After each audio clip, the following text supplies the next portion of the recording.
সুন্দর আচরণ মানুষকে বেশি জান্নাতে প্রবেশ করায়। আমরা অনেক সময় ইসলামের এই এসেন্সটা ধরতে পারি না। দেখবেন যে খুব নামাজি স্ত্রীর সাথে খারাপ আচরণ করে, খুব আল্লাহওয়ালা প্রতিবেশীর সাথে ঝগড়াঝাটি, আশেপাশের নেইবরের সাথে, কলিগের সাথে, বন্ধুদের সাথে যে ভালো আচরণ করতে হয়, গুড বিহেভিয়ার করতে হয়, এবং এটাই যে আমাকে সবচেয়ে বেশি জান্নাতে প্রবেশ করানোর মাধ্যম হতে পারে, এটা আমরা ভুলে যাই। প্রাণীদের প্রতি দয়া দেখানো এটা ছোটখাটো কোনো ব্যাপার নয়, এটাই আপনার জান্নাতের কারণ হতে পারে, এটাই আপনার জাহান্নামের কারণ হয়ে যেতে পারে। আল্লাহ রাসূল সাল্লাল্লাহু আলাইহি ওয়াসাল্লাম বলেন, যে ব্যক্তি অন্যকে দয়া দেখায় না, আল্লাহ তাআলা তার প্রতি দয়া দেখায়। এই দুনিয়াতে যারা আছে তোমরা তাদের প্রতি দয়া দেখাও, যিনি আকাশে আছেন তিনি তোমাদের প্রতি দয়া দেখাবেন।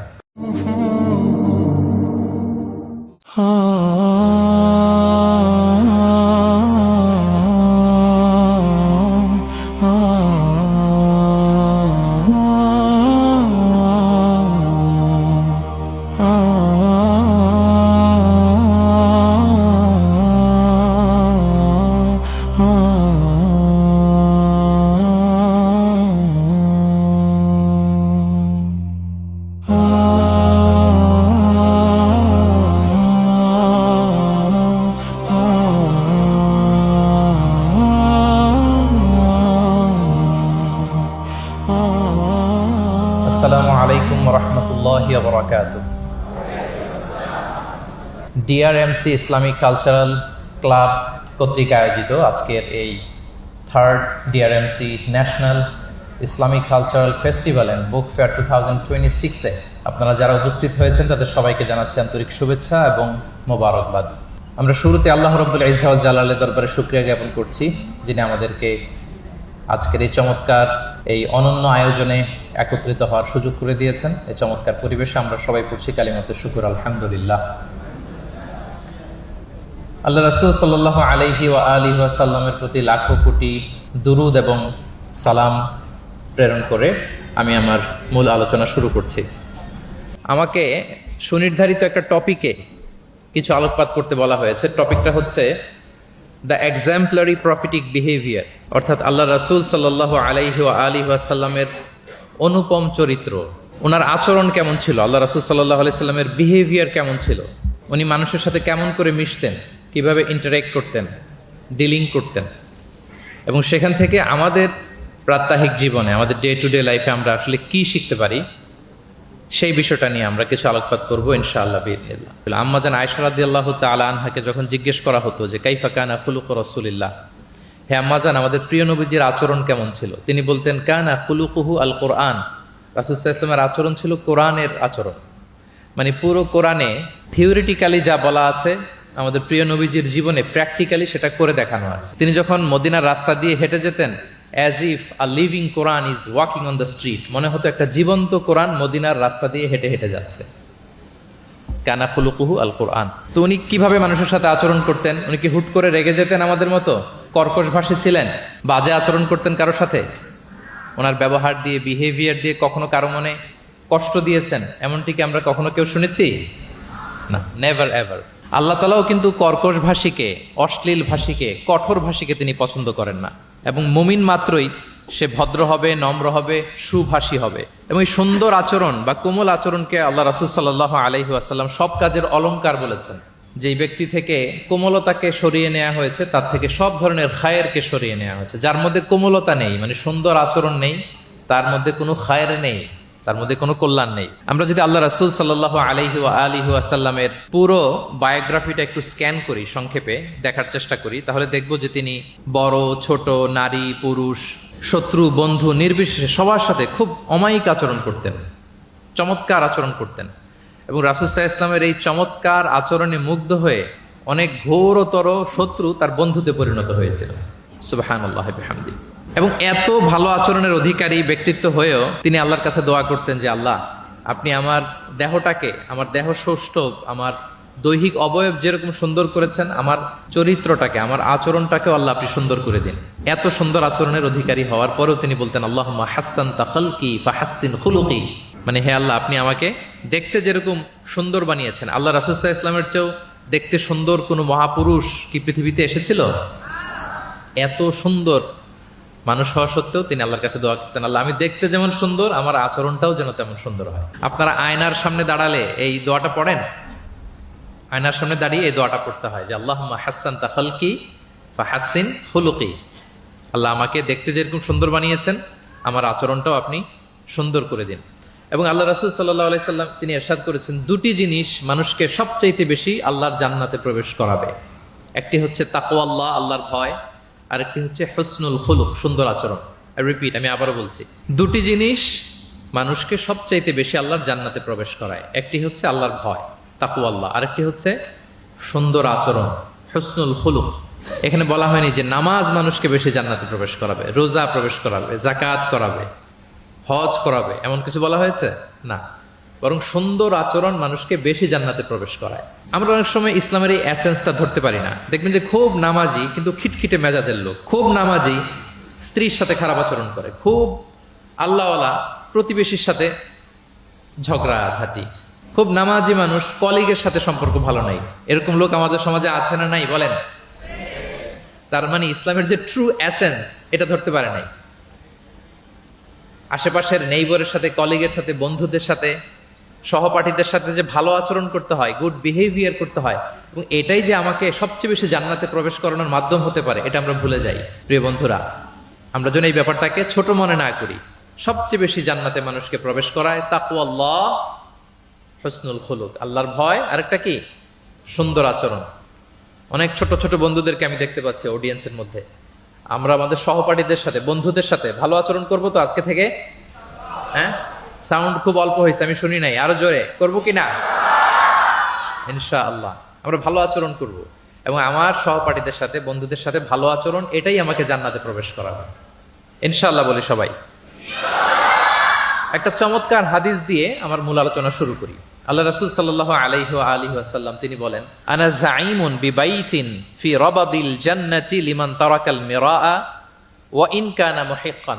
প্রিয় নবীজি বলেন যে আমি ওই ব্যক্তিকে জান্নাতের আঙ্গিনায় একটা ঘরের সুসংবাদ দেই যে তর্ক করার সময় নিজে সঠিক, সে হকের উপর আছে, এটা জেনেও সে তর্ক করে না। তর্ককে, আর্গুমেন্টকে, ডিবেটকে স্যাক্রিফাইস করে যে না আমি ঝগড়ায় যাব না, যদিও সেই সঠিক। এরকম স্যাক্রিফাইস যে করে জান্নাতের আঙ্গিনায়, তাকে আমি একটা ঘরের সুসংবাদ দেই। এরপর প্রিয় নবীজি বলছেন, অবি বাইতিন ফি ওয়াসাতিল জান্নাতি লিমান তারাকাল কাযিবা ওয়া ইন কানা মাজিহান। আর আমি ওই ব্যক্তিকে জান্নাতের মাঝামাঝি স্তরে একটা ঘরের সুসংবাদ দিচ্ছি যে ব্যক্তি কৌতুক করেও মিথ্যা বলে না। He was kidding, he was joking, but he never tells a lie. মজা করতেছে, জোক করতেছে, কিন্তু জোকের মধ্যেও সে কি করে না? মিথ্যা বলে না। তাকে জান্নাতের মাঝামাঝি স্তরে আমি একটা ঘরের গ্যারান্টি দিচ্ছি। এরপর আল্লাহ রাসূল সাল্লাল্লাহু আলাইহি ওয়াসাল্লাম বলতেছেন, ওয়াবি বাইতিন ফি আ'লাল জান্নাতি লিমান হাসানা খুলুকা। আর আমি এট দ্য ভেরি হাই, মানে পিক অফ দ্য প্যারাডাইস, জান্নাতের একেবারে সর্বোচ্চ স্তরে একটা বাসভবনের গ্যারান্টি ওই ব্যক্তিকে দেই যে অন্যের সাথে ভালো আচরণ করে। মানে হাসানা খুলুকা, যে তার চরিত্রটাকে সুন্দর করেছে, যার আচরণটাকে সুন্দর করেছে, যার আচরণটা অমায়িক আচরণ, মাধুর্যপূর্ণ আচরণ, ওই ব্যক্তিকে আমি at the highest peak of paradise, জান্নাতের সর্বোচ্চ চূড়ায় একটা বাসভবনের গ্যারান্টি দিচ্ছি। আল্লাহু আকবার।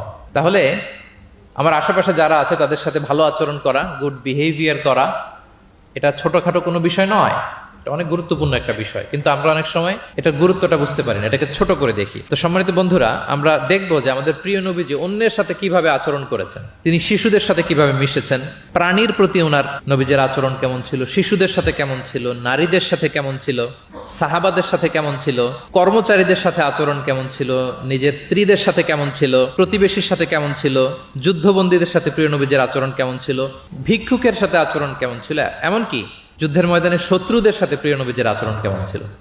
এই 10টি পয়েন্টে দ্য এক্সাম্পলারি প্রফেটিক বিহেভিয়ার এই শিরোনামে আমরা কিছু কথা আজকে শুনবার চেষ্টা করব।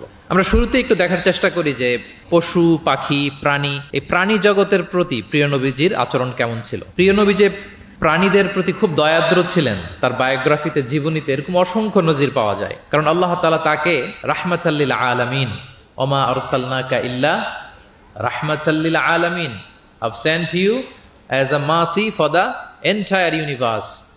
আল্লাহ বলছেন আমি গোটা বিশ্বের জন্য, সবার জন্য আপনাকে ব্লেসিংস এন্ড মার্সি করে প্রেরণ করেছি। He was a mercy for all, সবার জন্য তিনি রহমত হয়ে এসেছিলেন। মানুষের জন্য যেমনি রহমত, ম্যানকাইন্ড, জিনদের জন্য তিনি রহমত, জিনকাইন্ডের জন্য, ইভেন অ্যানিমালস, প্রাণীকুলের জন্য তিনি রহমত হয়ে এই পৃথিবীতে এসেছেন। মানুষের প্রতি তিনি যেমনি দয়া দেখিয়েছেন, প্রাণীদের প্রতিও দয়া দেখিয়েছেন। ছোট্ট একটা হাদিস দিয়ে শুরু করি। আমরা রাসূল সাল্লাল্লাহু আলাইহি ওয়াসাল্লামের এই এক্সাম্পলারি প্রফেটিক বিহেভিয়ার, এটা থ্রু দ্য লেন্স অফ সিরা and through the lens of সুন্নাহ, সুন্নার পরতে পরতে, রাসূল সাল্লাল্লাহু আলাইহি ওয়াসাল্লামের সিরাতের পরতে পরতে আমরা দেখবার চেষ্টা করব যে তিনি কেমন আচরণ করতেন সবার সাথে। একবার তিনি একটা খেজুর বাগানে প্রবেশ করলেন মদিনাতে। তো প্রবেশ করার পর তিনি দেখতে পেলেন যে দূর থেকে একটা উট কান্না করে করে রাসূল সাল্লাল্লাহু আলাইহি ওয়াসাল্লামের কাছে ছুটে আসছে। একটা উট কান্না করে আসতেছে। রাসূল সাল্লাল্লাহু আলাইহি ওয়াসাল্লামের দেখে অত্যন্ত দয়া হলো, মায়া হলো যে উটটা কেন কান্না করতেছে, এত এত বেশি কেন কান্না করতেছে। আল্লাহ রাসূল সাল্লাল্লাহু আলাইহি ওয়াসাল্লাম তিনি মমতা ভরে ওনার হাত দিয়ে উটের মাথায় আদর করতে আরম্ভ করলেন। প্রিয় নবীজির এই মমতা মাখা হাত বোলানো পেয়ে উটের কান্না বন্ধ হলো এবং রাসূল সাল্লাল্লাহু আলাইহি ওয়াসাল্লামের কানে কি কি যেন বললো উট, এটা অন্যরা বুঝতে পারছে না। তো এরপর রাসূল সাল্লাল্লাহু আলাইহি ওয়াসাল্লাম খুঁজতে আরম্ভ করলেন যে উটের মালিককে। একজন আনসারী যুবক সাহাবী আসলো। তখন রাসূল সাল্লাল্লাহু আলাইহি ওয়াসাল্লাম বললো যে তোমার এই উট আমার কাছে তোমার ব্যাপারে নালিশ করেছে যে তুমি একে ক্ষুধার্ত রাখো কিন্তু একে দিয়ে অনেক কাজ করাও। তুমি কি এই বোবা, এই নিরীহ প্রাণীটার ব্যাপারে আল্লাহকে ভয় করো না? কিয়ামতের দিন এটাই তোমার জাহান্নামের কারণ হয়ে যেতে পারে। খবরদার, এই নিরীহ প্রাণীটার ব্যাপারে তুমি আল্লাহকে ভয় করো। দেখেন, প্রিয় নবীজি ওটের মাথায় হাত বুলিয়ে ওটের কান্না বন্ধ করেছিলেন এবং ওটের মালিককে ওসিয়ত করেছেন যে খবরদার, প্রাণীর প্রতি কখনো এরকম রূঢ় কঠিন আচরণ করা যাবে না, তাদের প্রতি রহম দিল হইতে হবে। এভাবে আপনি সিরাতের পরতে পরতে অনেক ঘটনা পাবেন। আজকের এই সংক্ষিপ্ত পরিসরে এত এত রেফারেন্স হয়তো আমার উল্লেখ করা সম্ভব হবে না এবং অ্যারাবিক টেক্সটগুলো বলে বলে অর্থ করে শোনানো অনেক সময় লেগে যাবে। আমি শুধু মূল কথাগুলো, বুলেট পয়েন্টসগুলো আপনাদের সাথে শেয়ার করবার চেষ্টা করবো ইনশাআল্লাহ বিইذনিল্লাহ। এই যে প্রাণীর প্রতি দয়া, ইসলামের একটা মূলনীতি হচ্ছে মুমিনের জীবনের প্রতিটি কাজে ইহসানের পরশ থাকতে হবে। আল্লাহ তাআলা আমাদের সব কাজে ইহসানকে আবশ্যক করেছেন। আল্লাহ রাসূল সাল্লাল্লাহু আলাইহি সাল্লাম বলেছেন যে ফাইদা কাতালতুম ফাআহসিনুল কিতলা, কাউকে হত্যা করতে হলেও ইহসানের সাথে হত্যা করতে হবে। ধরুন যে অপরাধের কারণে আদালত কর্তৃক সাব্যস্ত হলো যে একজন মৃত্যুদণ্ড প্রাপ্ত আসামি, তো তাই বলে কি আপনি যা ইচ্ছা তার সাথে করতে পারবেন? তার নাক কেটে ফেলা, কান কেটে ফেলা, তার অঙ্গহানি করা, এলোপাথারি ছুরিকাঘাত করা করতে পারবেন না। ইদা কাতালতুম ফাআহসিনুল কিতলা, এটাও ইহসানের সাথে করতে হবে। দেখেন, হত্যার মতো একটা কাজ ইহসানের সাথে করতে হবে। ওয়া ইদা যাবাহতুম ফাআহসিনুয যাবহা, প্রিয় নবীজি বলেন তোমরা যখন জবেই করবে, কুরবানি করবে, এখানেও ইহসানের সাথে করবে। আল্লাহু আকবার। করতেছি জবাই, করতেছি কি বলেন সবাই আমার সাথে, করতেছি কি জবাই। তার মানে প্রাণীটাকে তো মেরেই ফেলতেছি, কিন্তু প্রিয় নবীজি বলেন এই জবাই করার ক্ষেত্রেও ইহসান করতে হবে। এত সুন্দরভাবে দ্রুত তার গলায় ছুরি লাগাতে হবে যাতে কয়েক সেকেন্ডের মধ্যেই জবাইয়ের কাজটা হয়ে যায়। আপনি ইচ্ছে মতো এলোপাথারি তাকে ছুরি দিয়ে কষ্ট দিতে পারবেন না। মুমিনের প্রতিটি কাজের যেন ইহসানের পরশ থাকে। একবার আল্লাহ রাসূল সাল্লাল্লাহু আলাইহি সাল্লাম এক সাহাবীর পাশ দিয়ে যাচ্ছেন। ওই সাহাবী একটা ভেড়াকে জবাই করার জন্য মাটিতে শুইয়ে পা দিয়ে চেপে ধরে এরপর ছুরি ধার করতেছে। ছাগলটাকে মাটিতে শুইয়ে পা দিয়ে চেপে ধরে এরপরে কি করতেছে? ছুরি ধার করতেছে। আর প্রাণীটা এই ছুরি ধার করার দৃশ্যটা দেখতেছে। আল্লাহ রাসূল সাল্লাল্লাহু আলাইহি ওয়াসাল্লাম তাকে ধমক দিলেন, শাসালেন, বললেন তুমি তো এটাকে 2 বার জবাই করে ফেললে, একটু পরে তো জবাই করবেই, এখনই তো জবাই করে ফেলতেছো। তুমি কি আগে ধার দিয়ে নিতে পারলা না? জবাইয়ের আগে তুমি কি ছুরিটাকে ধারালো করে নিতে পারলা না? শার্পেন করে নিতে পারলা না? এভাবে আল্লাহ রাসূল সাল্লাল্লাহু আলাইহি ওয়াসাল্লাম সব সময় প্রাণীদের প্রতি তিনি দয়া দেখিয়েছেন। এবং তিনি বনি ইসরায়েলের একটা ঘটনা বলতে যেয়ে তিনি বলেছেন যে একজন প্রস্টিটিউট লেডি, ব্যভিচারী নারী, যার জন্য জাহান্নাম বরাদ্দ ছিল, কিন্তু একটা তৃষ্ণার্ত কুকুরকে পানি খাওয়ানোর কারণে আল্লাহ তাআলা ওই পাপাচারী নারীকে জান্নাত দান করেছেন। সুবহানাল্লাহ বিহামদি। তার জন্য জাহান্নাম ছিল অবধারিত, কিন্তু একটা তৃষ্ণার্ত কুকুরকে পানি পান করার কারণে তাকে জান্নাত দিয়েছে কে? আল্লাহ সুবহানাহু ওয়া তাআলা। তাও কেমন একটা প্রাণীকে? কুকুরকে। আমরা গুরুত্বই দেই না। সামান্য একটা কুকুরকে দয়া দেখানোর কারণে আল্লাহ তাআলা এই জাহান্নামী নারীকে জান্নাত দান করেছেন। আমরা যদি খেয়াল করি যে আমরা আমাদের সমাজে কুকুর বিড়াল দেখলে কি করি বলেন তো? রাস্তাঘাটে দেখি, অডিয়েন্সের কাছ থেকে আমি একটু শুনি, কি করি আমরা? তাড়িয়ে দেয়। আর কি করি? ঢিল ছুরি। আর কেউ কেউ খাবার দেয়। মাশাআল্লাহ, এই তো, এটাই তো প্রিয় নবীজির সুন্নাহ, আমরা খাবার দিব। এক্স্যাক্টলি। কিন্তু আমি জানি না কেন যেন বাংলাদেশে কুকুর দেখলে, বিড়াল দেখলে কি করে?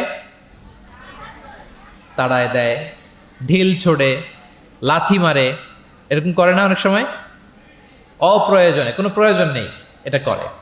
এবং সবচেয়ে মজার ব্যাপার হচ্ছে মাঝে মাঝে দেখা যায় যে জোড়া লাগা কুকুর যদি দেখা যায়, যে একসাথে দুটো কুকুর, তাদের প্রজননের কারণে তাদের একটা বিশেষ ঋতুতে বিশেষ সময়ে তাদেরকে এটা করতে হয়, এক অদ্ভুত কারণে মানুষ মানে ক্ষিপ্ত হয়ে ওঠে তাদের প্রতি। কিন্তু আমাদের তো মানবিক হওয়া উচিত ছিল, আশরাফুল মাখলুকাত বলে আমরা নিজেদেরকে দাবি করি। আমাদের কি করা উচিত ছিল? ইগনোর করা উচিত ছিল, let them do there job, overlook করার দরকার ছিল। কিন্তু কোনো এক অদৃশ্য কারণে আমরা এরকম দৃশ্য দেখলে হিংস্র হয়ে উঠি, লাঠি দিয়ে মারি, ওখানে মানুষ জড়ো হই। কিন্তু তাদের একটা সফল প্রজননের জন্য, বংশবিস্তারের জন্য এটা প্রয়োজন। তো আমরা যেন এই কাজটা না করি, এরকম নির্মম যেন আমরা কখনো না হই। কারণ প্রাণীদের প্রতি দয়া দেখানো এটা ছোটখাটো কোনো ব্যাপার নয়, এটাই আপনার জান্নাতের কারণ হতে পারে, এটাই আপনার জাহান্নামের কারণ হয়ে যেতে পারে। আল্লাহ রাসূল সাল্লাল্লাহু আলাইহি ওয়াসাল্লাম বলেন, মান লা ইয়ারহাম লা ইউরহাম। যে ব্যক্তি অন্যকে দয়া দেখায় না, আল্লাহ তাআলা তার প্রতি দয়া দেখায় না। ইরহাম মান ফিল আরদ ইয়ারহামুকুম মান ফিস সামা। এই দুনিয়াতে যারা আছে তোমরা তাদের প্রতি দয়া দেখাও, যিনি আকাশে আছেন তিনি তোমাদের প্রতি দয়া দেখাবেন। তাহলে এই জমিনে কি শুধু আমরাই থাকি নাকি? না পশু পাখি প্রাণী এগুলোও থাকে। এদের প্রতিও যদি আমরা দয়াদ্র হই, মমতা দেখাই, করুণা দেখাই, আমাদের প্রতিও দয়া দেখাবে কে? এবার আওয়াজ করে বলুন তো, আমরা আল্লাহর দয়া পেতে চাই কি চাই না? সবাই চাই। তাহলে প্রাণীদের প্রতি কখনো আমরা যেন নির্মম না হই, অমানবিক না হই, আমরা যেন মানবিক হই। আমরা অনেক উন্নত দেশে দেখি যে হাইওয়েতে একটা সাপ যাচ্ছে, এই সাপ দেখে একটা গাড়ি থেমে গিয়েছে, স্টপ। তার পেছনে পেছনে শত শত গাড়ি স্টপ। তারা বন বিভাগকে নক দেয়, স্থানীয় পুলিশকে ফোন দেয়, তারা এসে সাপটাকে উদ্ধার করে এরপরে গাড়িগুলো চলতে শুরু করে। একটা ভিডিও ক্লিপস আমি এমনও দেখেছি, একটা হাঁস তার বাচ্চাগুলোকে নিয়ে হাইওয়ে পার হচ্ছে। হাঁস তো খুব আস্তে আস্তে হাঁটে, একেবারে পিপিলিকার মতো একটু একটু করে হাঁসের বাচ্চাগুলো যাচ্ছে, শত শত গাড়ি at the middle of the highway stop. আল্লাহু আকবার। কিন্তু বাংলাদেশে দেখবেন যে রাস্তা দিয়ে সাপ যায় না, কুকুর যায় না, বিড়াল যায়, কোনো কেয়ার নাই, একেবারে ড্যাম কেয়ার। যে প্রাণীদের প্রতি দয়া দেখায় না, আল্লাহ তাআলা তার প্রতি দয়া দেখান না। তাহলে প্রিয় নবীজি প্রাণীদের প্রতি কতটা দয়াদ্র ছিলেন, মমতাময় ছিলেন, এটা সবার কাছে ক্লিয়ার? ওকে, মাশাআল্লাহ। লেটস মুভ অন, আমরা সামনের দিকে আগাই। এবার আমরা একটু করে জানার চেষ্টা করি যে শিশুদের সাথে প্রিয় নবীজির আচরণ কেমন ছিল। আমরা সিরাতে এবং হাদিসের দিকে যদি তাকাই তাহলে দেখব প্রিয় নবীজি শিশুদেরকে তাহনিক করে দিতেন। তাহনিক, তাহনিক শব্দটির সাথে কি আপনারা পরিচিত? নাম শুনেছেন? তাহনিক হচ্ছে কোন স্কলারের কাছে দোয়ার জন্য নবজাতক শিশুকে নিয়ে যাওয়া। সে স্কলার খেজুর খেয়ে তার মুখের লালা মিশ্রিত খেজুরের রস দোয়া হিসেবে নবজাতক শিশুর মুখে দিয়ে দিবে, এটাকে বলে তাহনিক। এটাকে কি বলে? আমি করেছি অনেক জায়গায়, অনেক মা বাবা তাদের সন্তানদেরকে নিয়ে এসেছে খেজুর নিয়ে, তা আমরা বিশ্বনবীর সুন্নাহ হিসেবে এটা করে দিয়েছি। আল্লাহ রাসূল সাল্লাল্লাহু আলাইহি সাল্লামের কাছে তাহনিক করতে সাহাবারা আসতো, তিনি শিশুদেরকে পরম মমতায় তাহনিক করে দিতেন। মদিনাতে যখন সাহাবারা আসলো, তাদের কারো ঘরে কোনো সন্তান জন্মাচ্ছিল না। আল্লাহ রাসূল সাল্লাল্লাহু আলাইহি সাল্লামের শ্যালিকা আবু বকর রাদিয়াল্লাহু তাআলা আনহুর কন্যা আয়েশা রাদিয়াল্লাহু তাআলা আনহার বড় বোন আসমা বিনতে আবি বকর, তিনি প্রেগনেন্ট অবস্থায় মক্কা থেকে মদিনায় হিজরত করলেন এবং কোবাতে আসার পরপরই উনি বাচ্চা ডেলিভারি করলেন, পুত্র সন্তান। ওনার ঘর আলোকিত করে জন্ম নিল আব্দুল্লাহ ইবনে জুবাইর। মদিনায় আনন্দের হিল্লোল বয়ে গেল, কারণ ইহুদিরা বলছিল এই যে মুসলমানদের ঘরে কোনো সন্তান হয় না, সন্তান হয় না। কিন্তু যখনই আসমা বেবি ডেলিভারি করলেন, মুসলমানদের মধ্যে আনন্দের বন্যা। তো ওনার সন্তান আব্দুল্লাহ ইবনে জুবাইরকে সাথে নিয়ে কোলে করে নিয়ে তিনি প্রিয় নবীজের কাছে আসলেন। এসে বললেন, ইয়া রাসূলুল্লাহ, আপনি আমার সন্তানের জন্য দোয়া করে দিন। আল্লাহ রাসূল সাল্লাল্লাহু আলাইহি ওয়াসাল্লাম একটা খেজুর নিয়ে, খেজুর চিবিয়ে ওনার লালা মোবারক মিশ্রিত বরকতময় লালা নিয়ে, খেজুরের রস নিয়ে আব্দুল্লাহ ইবনে জুবাইরের মুখের মধ্যে দিয়ে দিয়েছেন। ও এজন্য আসমা বিনতে আবু বকর সবসময় গর্ব করে বলতেন যে আমার কলিজার টুকরা সন্তান আব্দুল্লাহর পাকস্থলীতে সর্বপ্রথম পৌঁছেছে প্রিয় নবীর লালা মিশ্রিত খেজুরের রস। সুবহানাল্লাহ ওয়া বিহামদিহি। আল্লাহ রাসূল সাল্লাল্লাহু আলাইহি ওয়াসাল্লাম এরকম তাহনিক করতেন। আপনারাও সুযোগ হলে আপনাদের স্থানীয় যে স্কলাররা আছেন, ভালো স্কলার, আল্লাহওয়ালা মানুষ, তাদের কাছে সন্তানদেরকে নিয়ে তাহনিক করাবেন। প্রিয় নবীজি তাহনিক করতেন। শিশু সন্তানদেরকে তিনি কোলে নিতেন, হাদিসে এসছে অনেক বাচ্চাকে তিনি কোলে নিয়েছেন এবং ওই বাচ্চা আল্লাহর হাবিব সাল্লাল্লাহু আলাইহি সাল্লামের জামার মধ্যে প্রস্রাব করে দিয়েছে, এটাও হাদিসে এসেছে। এরকম ইনসিডেন্টও ঘটেছে। তিনি বাচ্চাদেরকে আগে সালাম দিতেন। কি করতেন? আমরা দেই, এই যে ছোট বাচ্চারা বলতেছে না, ওদের পক্ষে গেছে কথা, এই জন্য কি তোমাদের আব্বু আম্মু তোমাদেরকে আগে সালাম দেয় না? দেয় নাকি দেয় না? তাহলে আমরা আগে সালাম দিব বাচ্চাদের। আমাদের সালাম দেয়া দেখেই তারাও সালামের ব্যাপারে আস্তে আস্তে অভ্যস্ত হবে। প্রিয় নবীজি বাচ্চাদের আগে সালাম দিতেন, গালে হাত বুলিয়ে দিতেন, মাথায় হাত বুলিয়ে দিতেন। হাদিসে এসছে। জাবির ইবনে সামুরা একজন সাহাবী, তিনি ওনার শৈশবকালের স্মৃতিচারণ করছেন। তিনি বললেন, একবার মসজিদে নবীর পাশে আমরা কিছু বাচ্চারা দাঁড়িয়েছিলাম। প্রিয় নবীজি নামাজ শেষ করে বেরোলেন, প্রতিটি বাচ্চার গালে তিনি হাত বুলিয়ে দিচ্ছেন। দিতে দিতে এলো আমার পালা। তিনি শৈশবের স্মৃতিচারণ করে বলছেন যে প্রিয় নবীজি যখন আমার গালে হাত লাগালেন, আমি একটা হিম শীতল পরশ অনুভব করলাম। এবং তিনি বললেন যে মদিনার বাজারে যখন আতরওয়ালারা আসতো, আতরের যে প্যাকেট বা লাগেজ উনি যখন খুললে একটা চমৎকার স্মেল আসতো, প্রিয় নবীজির হাত থেকে আমরা ওইরকম একটা সুগন্ধির গন্ধ পেলাম। আল্লাহু আকবার। তাহলে বাচ্চাদের দেখলে তিনি মাথায় এবং গালে হাত বুলিয়ে দিতেন। তিনি বাচ্চাদেরকে দেখলে চুমু খেতেন, বাচ্চাদের সাথে খুব মজা করতেন, খেলাধুলা করতেন। হাদিসে এসছে ওনার চাচাতো ভাই যারা আছে ছোট ছোট, তাদেরকে তিনি লাইন ধরে দাঁড় করাতেন আর বলতেন, মান সাবাকা ইলাইয়া ফালাহু কাদা ওয়া কাদা। দেখি কে এসে আমাকে আগে ধরতে পারে, যে ফার্স্ট হবে তাকে এটা দিব, যে আগে ধরতে পারবে তাকে এটা দিব। আল্লাহু আকবার। এবং তারাও আনন্দে উৎফুল্ল হয়ে দৌড়াতে দৌড়াতে কেউ প্রিয় নবীজির বুকের উপরে এসে ঝাপটে পড়তো, কেউ কাঁধে উঠতো, কেউ পিঠে উঠতো, এভাবে দৌড়ে বিষ্ণু ইসলামের কাছে তারা আসতেন। এবং মাঝে মাঝে তিনি শিশুদের মধ্যে কোনো ভুলভাল কিছু দেখলে শুধরে দিতেন। ওমর ইবনে আবি সালামা রাদিয়াল্লাহু তাআলা আনহু তিনি বলছেন, আমি যখন ছোট ছিলাম একবার প্রিয় নবীজির কোলে বসা ছিলাম, আমাদের সামনে খাবার দেয়া হলো, তো আমি খাবারের এখান থেকে নেই ওখান থেকে নেই, এদিক সেদিক থেকে খাবার নিচ্ছি। আল্লাহ রাসূল সাল্লাল্লাহু আলাইহি ওয়াসাল্লাম আমাকে বললেন, ইয়া গোলাম, হে বৎস, সাম্মিল্লাহ, তুমি বিসমিল্লাহ বলো। তাহলে খাওয়ার শুরুতে আমরা কি বলবো? ওয়া কুল বিয়ামিনিক, এবং ডান হাতে খাও। কোন হাতে? কোন হাতে? ডান হাতে। আচ্ছা। ওয়াকুল বিয়ামিনিক ওয়াকুল মিম্মা ইয়ালিক, আর তোমার সামনে যেটা আছে ওখান থেকে খাও। ডানে বায়ে সামনে পিছনে এদিক থেকে ছোটাছুটি করে টানাটানি করো না। তিনি বলেন যে বিশ্বনবী যখন আমাকে এই গাইডলাইন দিলেন, তারপর থেকে আজীবন আমি এই সিস্টেমেই খেয়েছি, আজীবন এই সিস্টেমেই খেয়েছি। তাহলে এটিকেটস অফ হ্যাভিং ফুড, খাবারের যে এটিকেটস রাসূল সাল্লাল্লাহু আলাইহি ওয়াসাল্লাম বাচ্চাকে শিখিয়ে দিলেন। আরেক হাদিসে এসছে সাদাকার খেজুর স্তূপ করা ছিল মদিনায়, যাকাতের খেজুর। হঠাৎ ওনার নাতি, আল্লাহ রাসূল সাল্লাল্লাহু আলাইহি ওয়াসাল্লামের নাতি হাসান রাদিয়াল্লাহু তাআলা আনহু যাকাতের খেজুর একটা নিয়ে খাওয়া শুরু করলেন। ছোট মানুষ, কোনটা যাকাতের খেজুর আর কোনটা খাওয়া যাবে এটা তো উনি বুঝতেন না। ছোট্ট মানুষ যাকাতের খেজুর খাওয়া শুরু করলেন।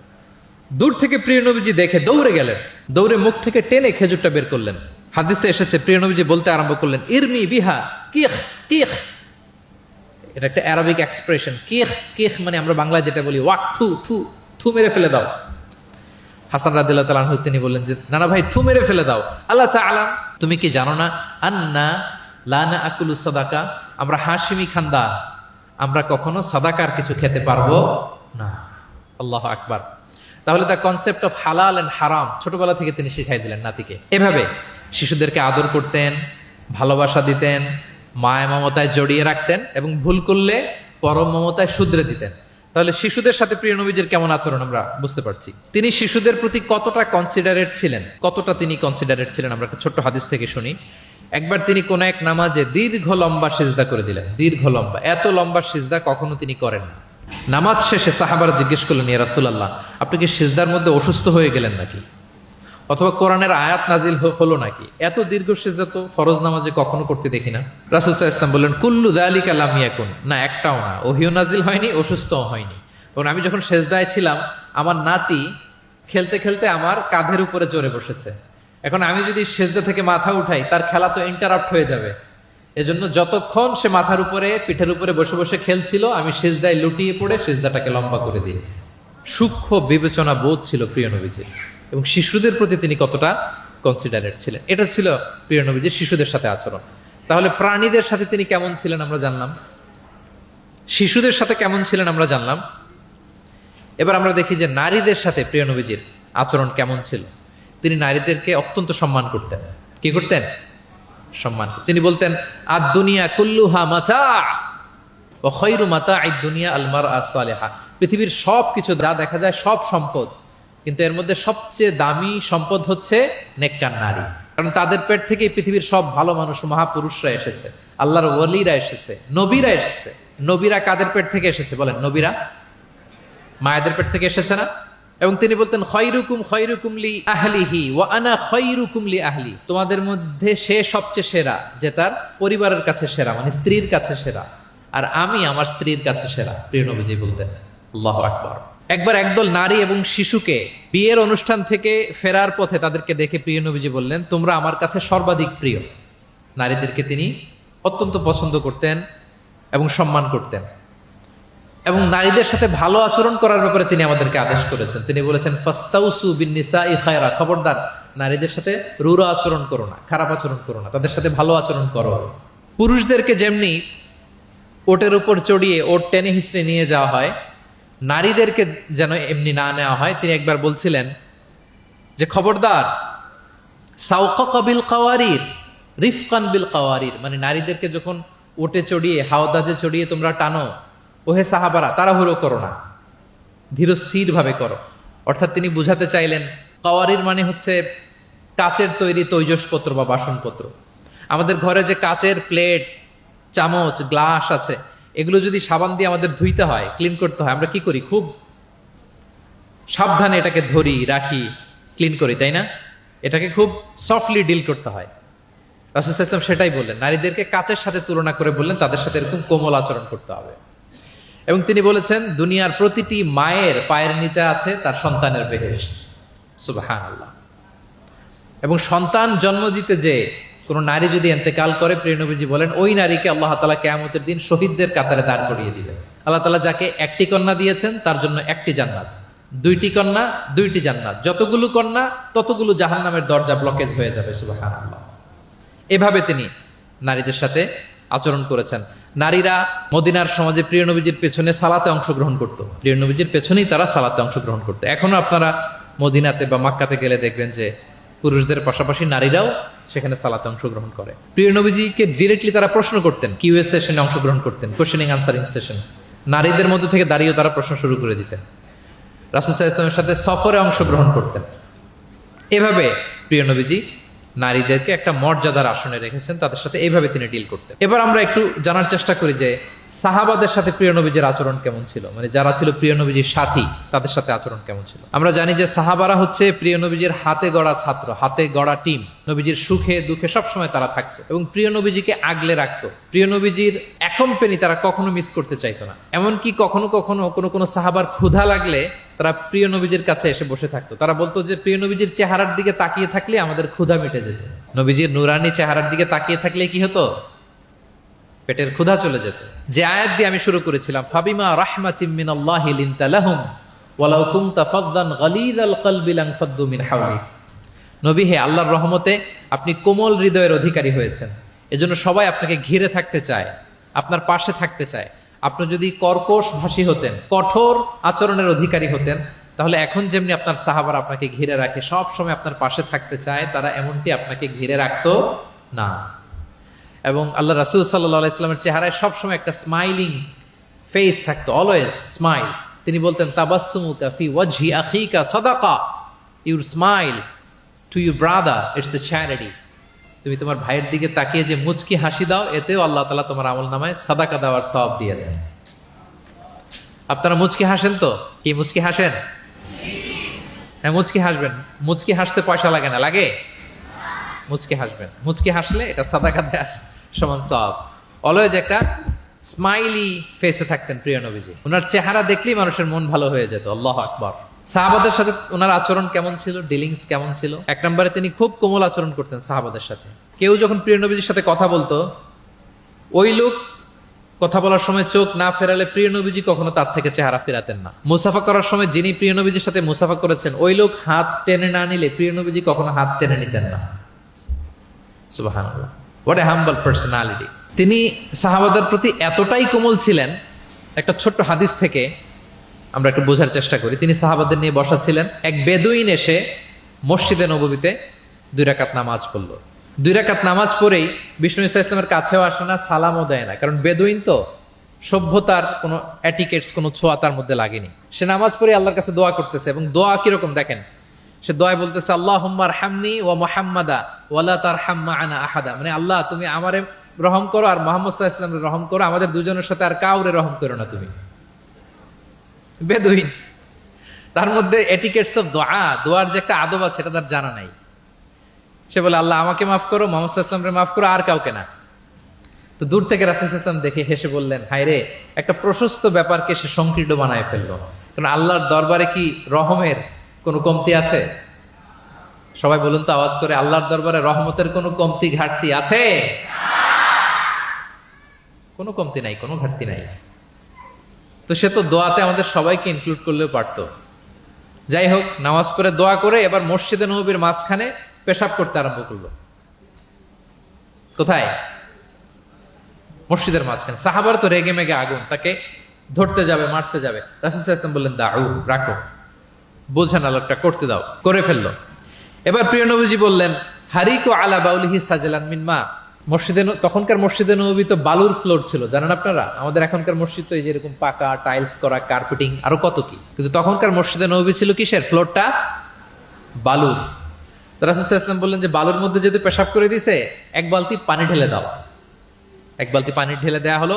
আর সাহাবাদেরকে তিনি শান্ত হতে বললেন যে থামো, তার প্রতি আগ্রাসী হয়েও না, কারণ ফাইন্নামা বুইসতুম মুয়াসসিরিন, তোমরা সহজপন্থী হয়ে প্রেরিত হয়েছো, ওয়ালাম তুবআসু মুআসসিরিন, তোমরা কট্টরপন্থী হয়ে প্রেরিত হও নাই। আল্লাহু আকবার। তিনি বুঝালেন যে এই উম্মাত হবে সহজপন্থী, কট্টরপন্থী নয়। যে কোনো জিনিসকে খুব সিম্পলি ডিল করতে হবে। এবার তিনি ওই বেদুনকে ডেকে পাঠালেন, বললেন আচ্ছা, তুমি যে মসজিদের ভেতরে তোমার উট ঢুকালে এবং মাঝখানে পেশাব করে দিলে, তুমি কি জানো এটা এই কমিউনিটির ইবাদতগাহ, এই মদিনার সোসাইটির এটা একটা মসজিদ। আমরা এখানে নামাজ পড়ি, আল্লাহর জিকির করি, এখানে কোরআন তেলাওয়াত করি, এই জায়গায় বসে তোমার পেশাব করা কি ঠিক হলো? প্রিয় নবীজি যখন ভালোবেসে তাকে কাছে ডেকে বুঝালেন, সে মাথা নিচু করে এবার কাচুমাচু করতে আরম্ভ করলো। সে লজ্জিত হয়ে প্রিয় নবীজির কাছে ক্ষমা চাইবে। সুবহানাল্লাহ। তাহলে তিনি সাহাবাদের প্রতি কতটা কোমল আচরণের অধিকারী ছিলেন, এই হাদিস থেকে আমরা বুঝতে পারলাম। তিনি সাহাবাদের জন্য দোয়া করতেন, প্রাণ ভরে দোয়া করতেন। একবার তিনি ওয়াশরুম সেরে, রাসূল সাল্লাল্লাহু আলাইহি ওয়াসাল্লাম তো সব সময় ওযু অবস্থায় থাকতেন, শুধু ওয়াশরুম সেরে আবার ওযু করা পর্যন্ত যে টাইমটা, এতটুকু ছাড়া। ওয়াশরুম সেরে আসলেন, এসেই দেখেন একটা পাত্রের মধ্যে কে যেন অজুর পানি রেখে দিয়েছি। খুশি হয়ে গেলেন তিনি বললেন যে আমার যে এখন অজুর পানি লাগবে, এটা কে বুঝলো, কে রাখলো? বলা হলো যে এটা আব্দুল্লাহ রেখেছে, ছোট্ট আব্দুল্লাহ, ওনার কাজিন আব্দুল্লাহ ইবনে আব্বাস, ওনার চাচাতো ভাই। উনি এত খুশি হলেন ছোট্ট আব্দুল্লাহর এই কাজে, যে আমার যে এখন অজুর পানি লাগবে এটাও কি করে বুঝলো। উনি এত খুশি হলেন, খুশি হয়ে তার জন্য একটা দোয়া করলেন।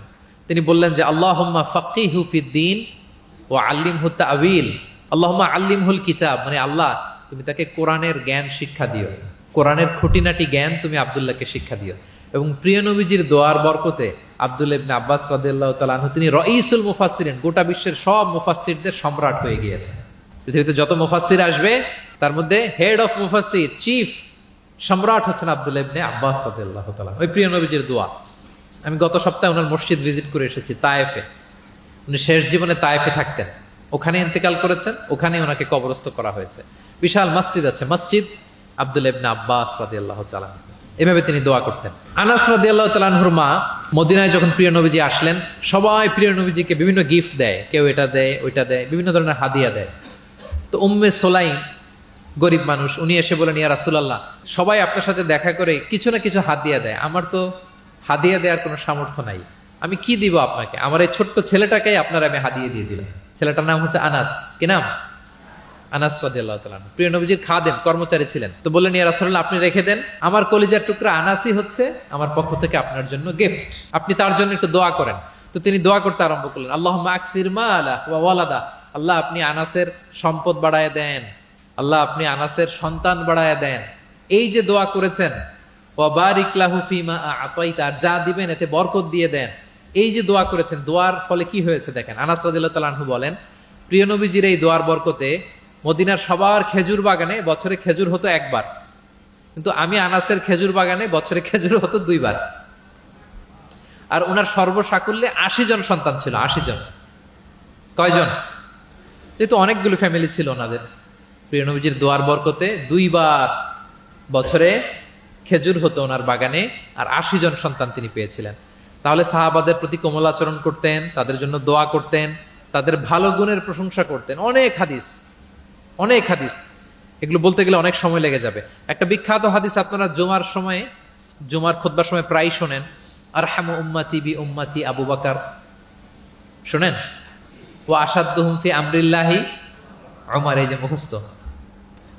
ওয়া আসদাকুহুম হায়ান উসমান, ওয়া আকরাউহুম লিকিতাবিল্লাহি উবাই। তার মানে এই উম্মতের মধ্যে সবচেয়ে সফট হার্টেড হচ্ছেন আবু বকর, সবচেয়ে সফট হার্টেড। আল্লাহর জমিনে আল্লাহর দ্বীন বাস্তবায়নে সবচেয়ে কঠোর হচ্ছেন ওমরে ফারুক। সবচেয়ে কঠোর কে? ওমরে ফারুক। সবচেয়ে লজ্জাশীল সাহাবী হচ্ছেন ওসমান। এভাবে তিনি অ্যাপ্রিশিয়েট করতেন। আমরা অনেক সময় মানুষের অ্যাপ্রিশিয়েট করতে চাই না। প্রিয় নবীজি কারোর মধ্যে ভালো কিছু দেখলে কি করতেন? সবাই বলুন, অ্যাপ্রিশিয়েট করতেন। আপনার ছেলের মধ্যেও, আপনার মেয়ের মধ্যেও কোনো ভালো গুণ দেখলে আপনি অ্যাপ্রিশিয়েট করবেন, দোয়া করবেন, উজ্জীবিত হবে সে, ইন্সপায়ার্ড হবে।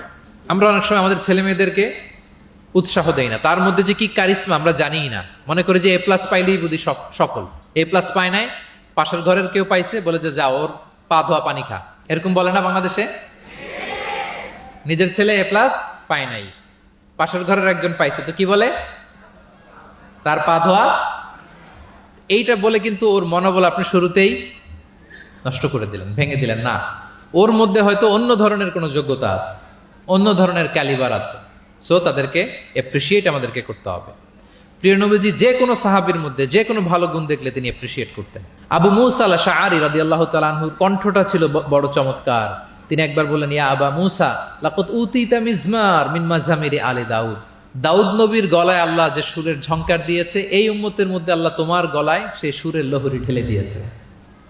সুবহান। তো তিনি বলেন, ইয়া রাসূলুল্লাহ, আমি তো আপনার সামনে কখনো কোরআন তেলাওয়াত করিনি, আমার গলায় যে সুর আছে আপনি কি করে বুঝলেন? প্রিয় নবীজি বলেন, গত রাতে তোমার ঘরের পাশ দিয়ে যাচ্ছিলাম, তুমি যে তেলাওয়াত করছিলে আমি দরজার বাইরে, ঘরের দেয়ালের বাইরে দাঁড়িয়ে দাঁড়িয়ে শুনছিলাম। আবু মুসা বলে, ইয়া রাসূলুল্লাহ, আপনি শুনছিলেন, এটা যদি আমি টের পেতাম আমি ফজর পর্যন্ত শুধু তেলাওয়াত করতেই থাকতাম। সুবহানাল্লাহ পড়বেন না? তাহলে আমরা যেন অ্যাপ্রিশিয়েট করি। প্রিয় নবীজি অ্যাপ্রিশিয়েট করতেন, সাহাবাদেরকে যথাযথ তারবিয়া দিতেন, তাদের সাথে মাঝে মাঝে রসিকতা করতেন, খোশ গল্প করতেন, সাহাবীদের সাথে একসাথে মিলেমিশে কাজ করতেন। মসজিদ নির্মাণের ঘটনা আমরা জানি, কোবা মসজিদ, মসজিদে নববী। এমন না যে চেয়ারে বসে থেকে এই তোমরা মসজিদ বানাও, না। একজন ট্রু লিডারের বৈশিষ্ট্য হচ্ছে উনি সামনে এগিয়ে যাবেন, ওনাকে দেখে দেখে ফলোয়াররা ফলো করবে, ঠিক কিনা? প্রিয় নবীজি নিজে মাটি বহন করেছেন, পাথর বহন করেছেন, নিজে খন্দকের পরীক্ষা খনন করেছেন, পেটে পাথর বেঁধেছেন। এটা ছিল সাহাবাদের সাথে প্রিয় নবীর ইন্টারাকশন, ডিলিংস, মেলামেশা। এবার আমরা একটু দেখি যে প্রিয় নবীর যারা খাদেম ছিলেন, কর্মচারী ছিল, তাদের সাথে কেমন আচরণ ছিল। আমরা তো আমাদের বাসায় পান থেকে চুন খসলেই হাত তুলে ফেলি কাজের লোকদের গায়ে, এরকম দেখি না আমরা? দেখেছেন পত্রপত্রিকায়? খুব বেশি মানুষের অধিকার নিয়ে কথা বলে, মানবাধিকার কর্মী, কিন্তু ঘরের গৃহ কর্মী যারা আছে পিটিয়ে একেবারে পিঠ লাল করে ফেলছে, এরকম দেখি না আমরা? কথা আর কাজের কোনো মিল নাই। কিন্তু প্রিয় নবীজির বায়োগ্রাফি যদি আমরা স্ক্যান করি তাহলে দেখবো আম্মা জান আয়েশা রাদিয়াল্লাহু তাআলা আনহা বলেন, তিনি কখনো তার কোনো কর্মচারীর গায়ে হাত তুলেননি। আরে হাত তোলা তো দূর কি বাত, তিনি কটু কথাও বলেন নাই, ধমকও দেন নাই। সরাসরি ওনার খাদেম আনাস রাদিয়াল্লাহু তাআলা আনহুর জবানবন্দি শুনুন। ডিরেক্ট কারো ব্যাপারে জানতে হলে আপনি তার ড্রাইভারের কাছ থেকে খোঁজ পাবেন, কর্মচারীর কাছ থেকে খোঁজ পাবেন, মানে ঘরের কাজের বুয়ার কাছ থেকে খোঁজ পাবেন, দারোয়ানের কাছ থেকে খোঁজ পাবেন। বিশ্বনবীর দারোয়ান বা কর্মচারীর কাছ থেকে শুনেন ওনার আচরণের ব্যাপারে। আনাস রাদিয়াল্লাহু তাআলা আনহু বলেন, আমি 1 বছর 2 বছর নয়, টানা 10 বছর বিশ্বনবীর খাদেম ছিলাম। কয় বছর? এই 10 বছরের এই লং পিরিয়ড অফ টাইমে কখনো তিনি আমার কোনো কাজে বিরক্ত হয়ে এই শব্দটা বলেন নাই। তিনি কখনো বলেন নাই যে আনাস এটা কেন করেছো, কখনো বলেন নাই যে আনাস এটা কেন করো নাই, করছো কেন এটাও বলে নাই, এটা করো নাই কেন এটাও বলেন নাই। আল্লাহু আকবার। একবার তিনি ওনার একটা জামা আনতে পাঠালেন আনাসকে, যে আনাস আমার এই জামাটা নিয়ে আস। ছোট্ট আনাস আনতে যে মদিনার রাস্তায় দেখে যে বাচ্চারা খেলাধুলা করে, তো জামা আনার কথা ভুলে যে সেও বাচ্চাদের সাথে খেলা দেখতে আরম্ভ করছে। এখন আল্লাহ রাসূল সাল্লাল্লাহু আলাইহি ওয়াসাল্লাম অনেকক্ষণ বসে আছেন, কি রে, আমার জামা তো আসে না, আনাসও আসে না, ঘটনা কি? আসে না। তিনি বললেন যে যাই, কি আর করা, নিজের জামা নিজেই নিয়ে আসি। বের হলেন, বের হয়ে দেখেন মদিনার এক গলির মধ্যে মদিনার অন্যান্য বাচ্চাদের সাথে প্রিয় নবীজির আনাস সেখানে দাঁড়িয়ে আছে। তিনি চোখ বড় করলেন না, চোখ লাল করলেন না, ধমক দিলেন না, শাসালেন না, উনিও আস্তে করে আনাস রাদিয়াল্লাহু তাআলা আনহুর পিছনে যে দাঁড়িয়ে রইলেন। এখন খেলা দেখে, এদিকে দেখে ওদিকে দেখে, দেখতে দেখতে হঠাৎ আনাস রাদিয়াল্লাহু দেখেন যে পিছনে কে দাঁড়িয়ে আছে? স্বয়ং প্রিয় নবীজি দাঁড়িয়ে আছে। উনি ভয় পেয়ে গেলেন। আল্লাহ রাসূল সাল্লাল্লাহু আলাইহি সাল্লাম আনাস রাদিয়াল্লাহু তাআলা আনহুকে কিছুই বললেন না, ধমক দিলেন না, শাসালেন না, পিট্টি দিলেন না, জাস্ট এ স্মাইল, শুধু একটা মুচকি হাসি দিলেন। কি দিলেন? আনাস রাদিয়াল্লাহু তাআলা আনহু বলেন, সেদিনের বিশ্বনবীর সেদিনের মুচকি হাসির শাসন মৃত্যুর আগ পর্যন্ত আমাকে সোজা পথে রেখেছে। তাহলে প্রিয় বন্ধুরা, শাসন করতে জানলে বেদ দিয়ে শাসন করতে হয় না, গায়ে হাত তুলতে হয় না, ধমকাতে হয় না। শাসন করতে জানলে সামান্য একটা মুচকি হাসি দিয়ে শাসন করা যায়, ঠিক কিনা বলেন? কর্মচারীদের সাথে বিশ্বনবী সাল্লাল্লাহু আলাইহি ওয়াসাল্লামের আচরণ ছিল ঠিক এমন। এবার আমরা দেখি স্ত্রীদের সাথে কেমন আচরণ করতেন তিনি। স্ত্রীদেরকেও তিনি আগে সালাম দিতেন। স্ত্রীদেরকে কি করতেন? আগে সালাম দিতেন। আমাদের মধ্যে একটা ভুল বোঝাবুঝি আছে, আমরা অনেক সময় মনে করি যে না, স্ত্রীদের হয়তো আগে সালাম দিতে হবে, স্বামীরা সালাম দিবে না, এরকম একটা টেন্ডেন্সি থাকে। এটা ভুল। সবাইকে আগে সালাম দেওয়ার একটা কম্পিটিশন আমাদের মধ্যে থাকতে হবে। সালাম মানে হচ্ছে শান্তি। সালাম মানে কি? শান্তি। আপনি যদি ঘরে শান্তি ঢুকাতে চান, আগে সালাম দিবেন। আমাদের ঘরটা, আমাদের প্রত্যেকের পরিবার, ঘর, সংসার, এটা শান্তিময় হোক। বলুন তো, আমরা চাই কি চাই না? তাহলে এই ঘরে আমরা সালাম ঢুকাবো। কি ঢুকাবো? আওয়াজ করে সবাই বলুন, কি ঢুকাবো? ঘরে যেই প্রথমে কি করব আমরা? ঘরে যেই আমরা সালাম দিয়ে ফেলবো, আসসালামু আলাইকুম, দেখবেন যে কোনো ঝগড়া নাই, কোনো অশান্তি নাই। অনেকে বলে যে হুজুর, ঘরের ভেতরে শুধু অশান্তি, অনেক অশান্তি, অনেক ঝগড়া। এরকম হয় আপনাদের হয়? এর কারণ হচ্ছে শান্তির পয়গাম আমরা ঘরে ঢুকাই নাই। শান্তির পয়গাম আমরা ঘরে ঢুকাই নাই। ঘরে ঢুকে আমরা সালাম দিব। প্রিয় নবীজি আগে সালাম দিতেন। আম্মা জান আয়েশা বলেন যে অনেক চেষ্টা করেছি আমি দিব, লুকিয়ে থাকতাম মাঝে মাঝে, কিন্তু অনেক দূরে থেকে বিশ্বনবী বলে ফেলতেন আসসালামু আলাইকুম রাহমাতুল্লাহ। স্ত্রীদেরকে আগে সালাম দিতেন। মসজিদ থেকে, নামাজ থেকে বের হয়ে স্ত্রীদেরকে ঘর পর্যন্ত পৌঁছে দিতেন। ঘরের ছোটখাটো কাজে তিনি সহায়তা করতেন। নিজের জামা সেলাই করতেন, মাঝে মাঝে জামা থেকে, চুল থেকে উকুন বের করতেন, হাদিসে আছে। ছাগলের দুধ নিজে দহন করতেন, হাদিসে আছে। সাংসারিক কাজে সহযোগিতা করতেন এবং খুবই হৃদ্যতাপূর্ণ সম্পর্ক ছিল স্ত্রীদের সাথে। আম্মা জান আয়েশা রাদিয়াল্লাহু তাআলা আনহা কোনো পেয়ালার যেই জায়গা থেকে দুধ পান করতেন, ঠিক পেয়ালাটা নিয়ে ওই জায়গা থেকেই প্রিয় নবীজি দুধ পান করতেন। আম্মা জান আয়েশা রাদিয়াল্লাহু তাআলা আনহা কোনো গোশত বা হাড্ডি কিছু অংশ খেয়ে রেখে দিলে প্রিয় নবীজি ওইটা নিয়ে ওখান থেকে খাওয়া শুরু করে দিতেন। মাইমুনা রাদিয়াল্লাহু তাআলা আনহা এবং প্রিয় নবীজি, ওনার স্ত্রী আমাদের আম্মা জান, একই মগ দিয়ে, একই বালতি থেকে একসাথে শেয়ার করে গোসল করেছেন, হাদিসে এসেছে। কত মধুর সম্পর্ক ছিল। একবার আয়েশা রাদিয়াল্লাহু তাআলা আনহাকে নিয়ে তিনি একটা সফরে বেরিয়েছেন। মরুভূমির মাঝখানে পুরো কাফেলাকে তিনি ইনস্ট্রাকশন দিলেন, তাকাদ্দামু, মানে তোমরা এগো, সামনে আগো, সবাই সামনে যাও। পুরো কাফেলা সামনে চলে গেল। এবার মরুভূমির মাঝখানে কেউ নাই, প্রিয় নবীজি আর আয়েশা রাদিয়াল্লাহু তাআলা আনহা। আল্লাহ রাসূল সাল্লাল্লাহু আলাইহি ওয়াসাল্লাম বললেন যে আয়েশা, চলো আমরা একটু দৌড় প্রতিযোগিতা করি, দেখি কে কার আগে দৌড়াতে পারে। তো দুজনেই দৌড়ালেন। ওই সময়টাতে আম্মা জান আয়েশা রাদিয়াল্লাহু তাআলা আনহা বয়স কম ছিল, একটু গড়নে পাতলা ছিলেন। উনি দৌড়ে ফাস্ট হয়ে গেলেন, আগে চলে গেলেন। প্রিয় নবীজি পেছনে পড়ে রইলেন। ঠিক একই ঘটনার অবতারণা ঘটলো আরো কয়েক বছর পরে, আরেক সফরে। আবারও প্রিয় নবীজি সবাইকে বললেন, তাকাদ্দামু, মানে পুরো কাফেলা সামনে যাও। কাফেলা আবার সামনে চলে গেল। মাঝ রাতে প্রিয় নবীজি আবার আম্মা জান আয়েশাকে বললেন যে আয়েশা, চলো আজকেও আমরা একটু দৌড় প্রতিযোগিতা করি। কিন্তু কয়েক বছরের ব্যবধানে আম্মা জান আয়েশা রাদিয়াল্লাহু তাআলা আনহা তখন একটু হেলদি হয়ে গেছেন, আগের মতো আর জোরসে দৌড়াতে পারছেন না। ওই দিন প্রিয় নবীজি আম্মা জান আয়েশাকে পেছনে ফেলে তিনি সামনে চলে গেলেন। আম্মা জান আয়েশা রাদিয়াল্লাহু তাআলা আনহা পেছনে পড়ে রইলেন। তো প্রিয় নবীজি আয়েশা রাদিয়াল্লাহু তাআলা আনহাকে বলেন, ইয়া আয়েশা হাদিহি বিতিলকা সাবকা, ওই যে বছর কয়েক আগে তুমি আমাকে হারায় দিছিলে, আজকে তোমাকে হারায় দিলাম। 3-4 বছর আগে তুমি হয়ে গেছিলা চ্যাম্পিয়ন, আমাকে হারাই দিছো, আজকে ওটার শোধবাদ করে নিলাম, সমান সমান হয়ে গেল। আল্লাহু আকবার। কি সুমধুর, কি অমায়িক, কি জান্নাতি সম্পর্ক ছিল। তাই বলে স্বামী স্ত্রীর মাঝে যে কোনো খুনসুটি, মিষ্টি ঝগড়া মনোমালিন্য চলতো না এমনটা না, চলতো, সবার জীবনেই থাকে, এটা প্রিয় নবীদের জীবনেও ছিল। তো তখন আল্লাহ রাসূল সাল্লাল্লাহু আলাইহি ওয়াসাল্লাম বলতেন, আয়েশা ইন্নী লা আ'লাম ইযা কুনতি আন্নী রাদিয়া ও ইযা কুনতি আলাইয়া গাদবা। আয়েশা, আমি কিন্তু টের পাই কখন তুমি আমার প্রতি খুশি আর কখন তুমি আমার উপর রেগে আছো, আমি কিন্তু বুঝে ফেলি। তা আম্মাজান বলেন যে আপনি কি করে বোঝেন?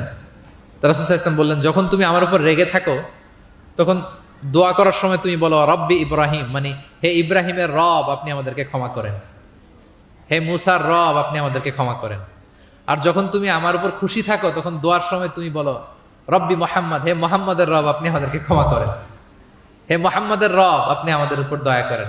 মানে তুমি যখন রেগে থাকো তুমি ইচ্ছে করে আমার নামটা মুখে নিতে চাও না, আমি কিন্তু বুঝে ফেলি। আম্মা জান আয়েশা বলেন, ইয়া রাসূলুল্লাহ মা আহজুরু ইল্লা ইসমাক, আমি তো শুধু আপনার নামটাই বাদ দেই, মুখ থেকেই বাদ দেই, কিন্তু আমার হৃদয় থেকে তো কখনোই আপনাকে সরাতে পারি না, হৃদয়ে সবসময় আপনি থাকেন ইয়া রাসূলুল্লাহ। তাহলে প্রিয় বন্ধুরা, স্ত্রীদের সাথে, ওনার তো অনেকগুলো স্ত্রী ছিল, এই স্ত্রীদের সাথে ওনার কেমন আচরণ ছিল আমরা বুঝতে পারলাম। এবার আমরা একটু দেখি যে প্রতিবেশীদের সাথে প্রিয় নবীজির আচরণ কেমন ছিল। আল্লাহ রাসূল সাল্লাল্লাহু আলাইহি ওয়াসাল্লাম সবসময় প্রতিবেশীদের সাথে অত্যন্ত ভালো আচরণ করতেন। তিনি বলতেন, মান কানা ইউমিনু বিল্লাহি ওয়াল ইয়াউমিল আখির ফালইউকরিম জারাহ, যে আল্লাহ বিশ্বাস করে এবং আখিরাতে বিশ্বাস করে সে যেন প্রতিবেশীর সাথে ভালো আচরণ করে, প্রতিবেশীকে যেন সম্মান করে। এবং আবু যার গিফারি রাদিয়াল্লাহু তাআলা আনহুকে তিনি বলতেন যে, আবু যার তুমি যদি মারাক রান্না করো, মানে ঝোল, আমরা নেহারি খাই না গরুর পায়া দিয়ে, গরুর পায়া দিয়ে যে ঝোল রান্না করে এটাকে কি বলেন আপনারা? নেহারি। তো তিনি বললেন যে আবু যার যখন নেহারি রান্না করবে, ঝোল জাতীয় কিছু রান্না করবে, পানি একটু বেশি দিও যাতে তোমার প্রতিবেশীর সাথে তুমি শেয়ার করতে পারো। প্রতিবেশীর ব্যাপারে কতটা কনসার্ন ছিলেন তিনি। এবং তিনি বলতেন, লাইসাল মুমিন আল্লাযী ইয়াশবা ওয়া জারুহু জাইউন ইলা যামবি, সে ব্যক্তি মুমিন নয় যে নিজে পেট পুরে খায় কিন্তু তার প্রতিবেশীরা অভুক্ত থাকে, না খেয়ে থাকে, সে ব্যক্তি কখনো প্রকৃত মুমিন হতে পারে না। এবং মজার ব্যাপার হচ্ছে, ভালো আচরণের জন্য, সদাচরণের জন্য প্রতিবেশী মুসলিম হওয়া আবশ্যক নয়। আই রিপিট, আমি আবারও বলছি, ব্যাপারটা এমন না যে আমার মুসলিম প্রতিবেশী ভালো আচরণ করব, আমার হয়তো বৌদ্ধ প্রতিবেশী বা হিন্দু প্রতিবেশী, এজন্য ওদের সাথে আমি ভালো আচরণ করব না। ব্যাপারটা কি এমন না? নেইবরের ক্ষেত্রে মুসলিম হোক অমুসলিম হোক, প্রতিবেশী হলেই তার সাথে আমাদের ভালো আচরণ করতে হবে। বিশ্বনবীর এক ইহুদি প্রতিবেশী ছিল, ইহুদি। তো সেই প্রতিবেশীর ছোট্ট একটা ইহুদি সন্তান ছিল, প্রায় বিশ্বনবীর কাছে এসে প্রিয় নবীজির টুকিটাকি কাজ করে দিতেন। তো হঠাৎ অনেক দিন হয়ে গেল ইহুদি ছেলেটা আসে না, তার কোনো দেখা নেই। প্রিয় নবীজি ভাবলেন হয়তো কোনো সমস্যা হয়েছে, তাকে দেখে আসে। তার বাড়িতে যেয়ে দেখলেন যে ছেলে বড্ড অসুস্থ, প্রচন্ড অসুস্থ হয়ে কাতরাচ্ছে, বিছানায় শুয়ে আছে। রাসূল সাল্লাল্লাহু আলাইহি ওয়াসাল্লাম তার পাশে বসলেন, তার মাথায় হাত বুলিয়ে দিলেন এবং ইহুদি ছেলেটার দিকে তাকিয়ে বললেন, আসলিম, অর্থাৎ তুমি ইসলাম ধর্ম গ্রহণ করো। দেখেন প্রিয় নবীজির স্ট্র্যাটেজি, দেখেন এই ছেলের সাথে অনেক দেখা হয়েছে, প্রিয় নবীজির বাসায় এসেছে, কাজ করে দিয়েছে, কিন্তু এই ইহুদির বাচ্চাটাকে কখনো দিনের দাওয়াত তিনি দেন নাই। কেন? কারণ তিনি একটা ভালো সময়ের অপেক্ষা করতেছিলেন। তিনি দেখলেন যে this is the right time to give দাওয়া, এখনই সুন্দর সময়, কারণ সে অসুস্থ অবস্থা, একের মুমূর্ষ কাতর, এখন দাওয়াত দিলে এটা কাজে লাগবে। তিনি বললেন, আসলিম, ইসলাম ধর্ম গ্রহণ করো। তো পাশেই তার ইহুদি বাবা দাঁড়িয়েছিল। ফানাযারা ইলা ওয়াজহি আবি, এটা বলার সাথে সাথে ইহুদি ছেলেটা বাবার দিকে তাকালো যে দেখি বাবা কি বলে। তার বাবা, ইহুদি বাবা বলতে আরম্ভ করলো, আতি আবুল কাসেম, মানে আবুল কাসেম যা বলে তুমি তাই শোনো। প্রিয় নবীজির প্রথম সন্তান হচ্ছে কাসিম। আমাদের দেশে হয় না যে বড় মেয়ের নাম ধরেন যে সুমাইয়া, তো বলে যায় সুমাইয়ার বাবা, সুমাইয়ার বাবা বলে না? বা ধরেন যে ছেলের নাম, বড় ছেলে আব্দুল্লাহ, বলে যায় আব্দুল্লাহর বাবা কোথায়? তো আরবেও এই প্রচলনটা ছিল। রাসূল সাল্লাল্লাহু আলাইহি ওয়াসাল্লামের প্রথম সন্তানের নাম ছিল কাসিম, তো ফলে ওনাকে ডাকা হতো কাসিমের বাবা তখন পর্যন্ত, আবুল কাসিম, আবুল কাসিম। ইহুদি বলে, ছেলেটাকে বলে আতি আবুল কাসেম, মানে আবুল কাসেম যা বলে তাই শোনো। এবার রাসূল সাল্লাল্লাহু আলাইহি ওয়াসাল্লাম দেখলেন যে এখনই তো সুযোগ, তিনি পড়তে আরম্ভ করলেন যে তুমি আমার সাথে সাথে পড়ো। এবার ছেলেটা পড়তে আরম্ভ করলো, আশহাদু আল্লাহ ইলাহা ইল্লাল্লাহ ওয়া আশহাদু আন্না মুহাম্মাদান আবদুহু ওয়া রাসূলুহু। রাসূল সাল্লাল্লাহু আলাইহি ওয়াসাল্লাম বের হয়ে আসলেন আর পড়তে আরম্ভ করলেন, আলহামদুলিল্লাহিল্লাযী আনকাযাহু মিনান নার, প্রশংসা সে আল্লাহর যে আল্লাহ তাআলা যে কিছুক্ষণ আগে জাহান্নামের পথযাত্রী ছিল তাকে এই শাহাদাতের মাধ্যমে মুহূর্তেই জান্নাতি বানিয়ে দিলেন। মুহূর্তেই এই ইহুদি ছেলেটাকে জান্নাতে বানিয়ে দিল কে? দেখেন প্রতিবেশীর সাথে প্রিয় নবীজির কেমন আচরণ, সবসময় প্রতিবেশীর খোঁজ রাখতেন। আমরা আমাদের আশেপাশে যারা আছে একটু যেন খোঁজ রাখি। এখন তো এই যে অ্যাপার্টমেন্ট কালচারে কে প্রতিবেশী, কার দরজা খোলা, কে কোন দিকে থাকে আমরা জানিই না। কিন্তু সুযোগ হলে আমার আশেপাশে যারা আছে আমরা যেন একটু খোঁজ রাখি, সুস্থ আছে কিনা, তাদের কোনো ধরনের সমস্যা হচ্ছে কিনা, কোনোভাবে আমি তাদের কাজে লাগতে পারি কিনা, ফিনান্সিয়ালি সাপোর্ট অথবা পরামর্শ দিয়ে হলো আমরা যেন তাদেরকে সাপোর্ট করি। তাহলে প্রতিবেশীর সাথে প্রিয় নবীজির বিহেভিয়ার কেমন ছিল আমরা জেনে গেলাম। এবার আমরা জানবো যুদ্ধবন্দীদের সাথে প্রিয় নবীজির কেমন আচরণ ছিল। POW, prisoner of war. আমরা তো আবু গারিব কারাবারের কথা শুনেছি, আবু গারিব শুনেছি না? গুয়ান্তানামো বে, আয়নাঘর, এটা তো সবাই শুনেছি। আয়নাঘরের নাম শুনেন নাই? কি ধরনের নির্যাতন হয়েছে সেখানে, যারা বেরিয়ে আসছে তাদের কথা যখন আমরা শুনেছি আমাদের গা শিউরে উঠেছে। যুগে যুগে যুদ্ধবন্দীদের সাথে মানুষ কেমন আচরণ করত। আয়নাঘরেরা তো আর যুদ্ধবন্দী না, তো এদেশের স্বাধীন নাগরিকদের উপর জুলুম করা হয়েছে, অপারেশন চালানো হয়েছে। তো যুদ্ধবন্দীদের সাথে প্রিয় নবীজির আচরণ কেমন ছিল আমরা যদি একটু দেখি, কম্পেয়ার টু এই আবু গারিব, গুয়ান্তানামো বে, এই সমস্ত আয়নাঘরের যে ইনসিডেন্ট আমাদের সামনে আছে, এটাকে একটু সামনে রেখে যদি দেখি যে যুদ্ধে যদি কেউ বন্দী হতো প্রিয় নবীজির হাতে, উনি কি আচরণ করতেন। আমরা যদি বদরের যুদ্ধ শেষে যারা বন্দী হয়েছে তাদের ঘটনা দেখি, দেখবো যে প্রিয় নবীজি সাহাবীদের মাঝে তাদেরকে ভাগ করে দিয়েছেন এবং সব সাহাবীদেরকে এই যুদ্ধবন্দীদের সাথে ভালো আচরণের নির্দেশ দিয়েছেন। সাহাবারাও এই নির্দেশনা অক্ষরে অক্ষরে পালন করেছে।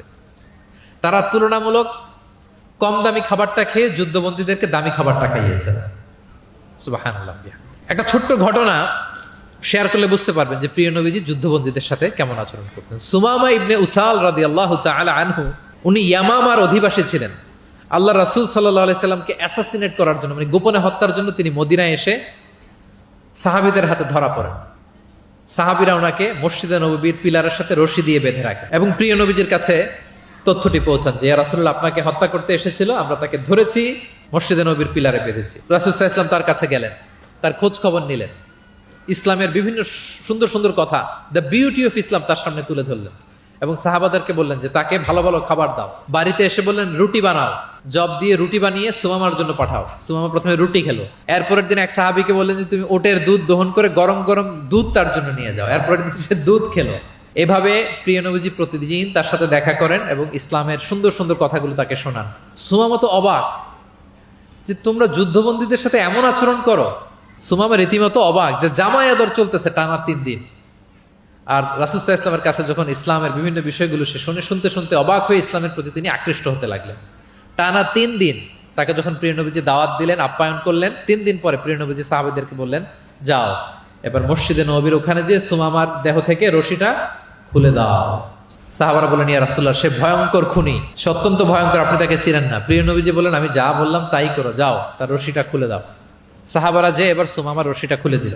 সুমামা তখন মসজিদ থেকে বের হয়ে মসজিদে নববীর পাশে একটা কুয়া ছিল, ওই কুয়ার ওখানে যে গোসল করলেন, গোসল করে অজু করে আসলেন।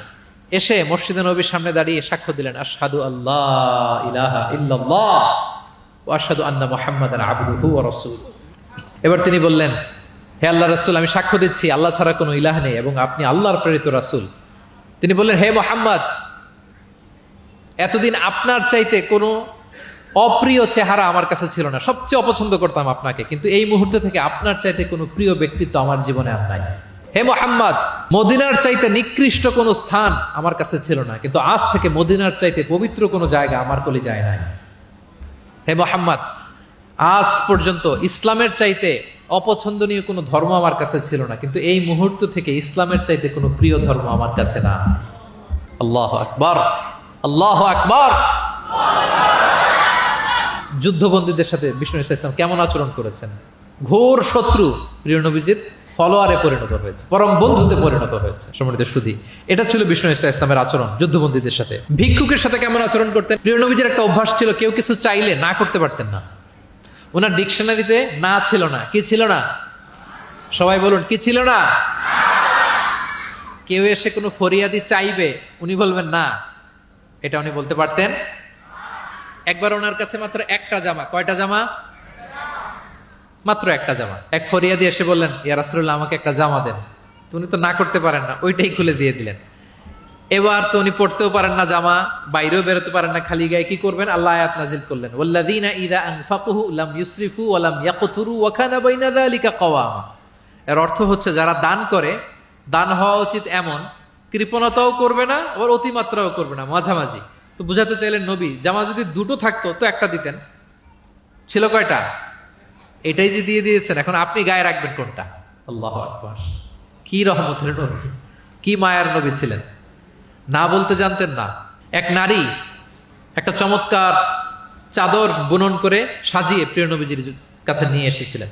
তখন নবীজির জামা কাপড়ের খুব সংকট ছিল। ওই নারী এসে বলে, ইয়া রাসূলুল্লাহ, এটা উপহার হিসেবে আপনার কাছে এনেছি।